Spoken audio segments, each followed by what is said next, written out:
I recently got the pleasure of speaking with Clown and The pleasure. in character. Yes. And he was telling me that when it came to Slipknot's stage show, every time that he left the stage finally felt like he had just come out of the hospital physically. Yeah.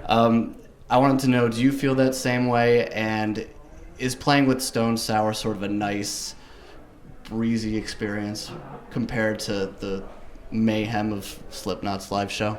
No, I mean, my approach to live shows is very much the same, you know? I mean, with Slipknot, it's a different level of intensity, obviously, but for me, with both bands, it's like jumping out of an airplane, you know? I mean, you get that, which I have done, and trust me, it didn't end well. Well, obviously it ended well enough that I'm still sitting here, but it was just a very, you know, for my first time, it was a bad experience.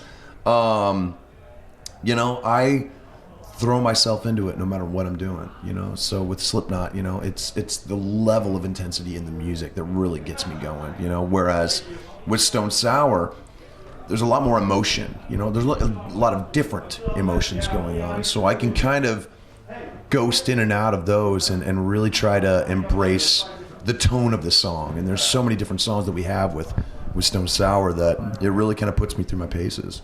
Yeah.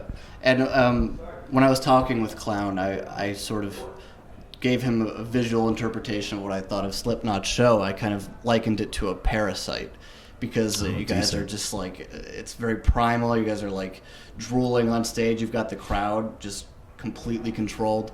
And then he told me that he saw it as more of a car crash as well, like the entire thing. Sounds like what's something he would say. How would you describe it? I would describe it, honestly, more cyclic in a way, where if you were to watch a show from the side so you could see the audience and the band at the same time, you could almost see the energy pouring in and then the energy kind of coming right back out, you know? So it would be some type of vortex or, you know, kind of like just energetic or spiritual tornado in the air, you know, where we're feeding them and they're feeding us, and it just keeps going and going and going until somebody finally breaks that chain. It would be like being in the eye of a storm and having your head ripped off, really, and then your head just, you know, just going 1,000 miles an hour, and then all of a sudden it lands back on and everything's fine. You're just like, all right. It's intense. And of course I have to ask, are there any new Slipknot plans, an album, tour, anything you can give We're doing us? 5 shows this year, all overseas. But it's still not time yet, you know. Okay. There's a lot of people in the band getting healthy and trying to stay healthy. And, you know, I think by getting together and doing this handful of shows, that will encourage them. And that's important, you know, because it takes a long time to kind of pull yourself out of where we were. You know, we were all in really bad shape and really dark places. And right now we just kind of realize it's like we don't want to be there anymore. You know, you can visit it. You know, you can visit it, you can tap into it, but you don't want to exist in it because that's not life. That's just kind of sustaining pain.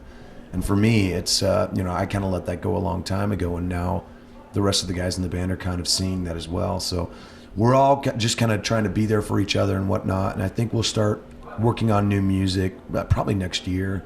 Just kind of, you know, throwing demos together, maybe start work on a new album the end of next year or maybe 2015. Great. A more lighter topic, I saw your appearance on Tosh Pointo a little while That's ago. lighter? That's lighter? Well, you mean the did get electrocution of Corey Taylor on Tosh Pointo? That was good times. Yeah, I enjoyed myself. I'm sure you did. Was that a pre-planned thing, or did you just kind of... that was... How did he know that you were in the crowd Well, that day? we went with some good friends, and including Kerry King, so we were all there together. And we got to go backstage and kind of see the writers area, and we met Daniel, who was super cool and was apparently a huge fan, which freaked me out. Wow. He was quoting Eyeless to me, like in my face. I was like, that's the craziest thing that's ever happened to me, you know?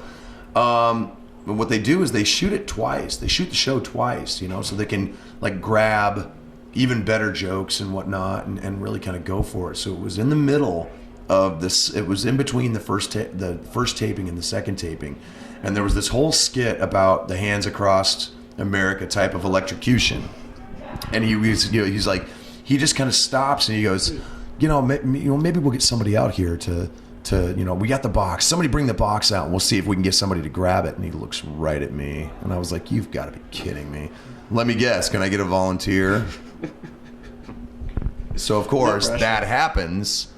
And he's like, you want to do it? And I'm like, there's a room full of people. And I'm like, what am I going to say? No, Christ. So I get up and I do it. And, of course, I had to pick it up myself. So it was even worse, And I made like 12 attempts to pick it up, and I finally grabbed it, and it's the most intense pain on the planet. And my muscles were so gnarly after that I actually fell asleep with my fists like this. Like, they didn't let go until I woke up the next morning. So go ahead, kids, mess around with electricity. It's good times. Well, you handled it like a champ. Good. And last question for you. No matter how big you may get or how legendary people think you are, as a musician, there's always going to be those people who you always put on a pedestal and in your own mind. No matter how good I get, I'll never be as good as this person. Who are those people to you? For me, good Lord. That's a great question. Obviously, Bruce Dickinson comes to mind.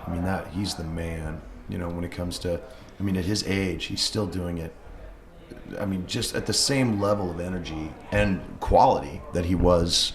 Way back when I first heard Live After Death, for God's sakes, there are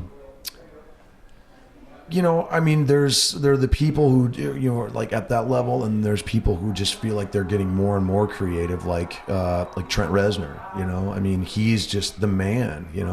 Everything he touches is so different and unique and so amazing.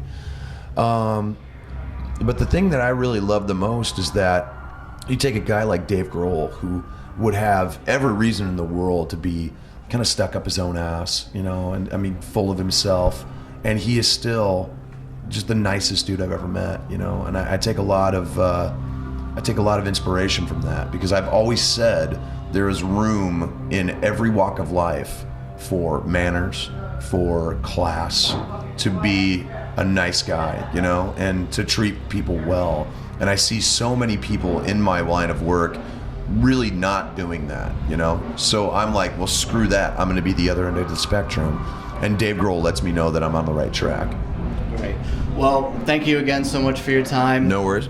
Get part 1 if you haven't already. Look out for part 2, the comic, the shows, everything. There's a lot of stuff coming your way. Part 2 comes out April 9th. The first comic comes out April 17th. Pick it up. Right. Pick that shit up. Corey motherfucking Taylor. Hey.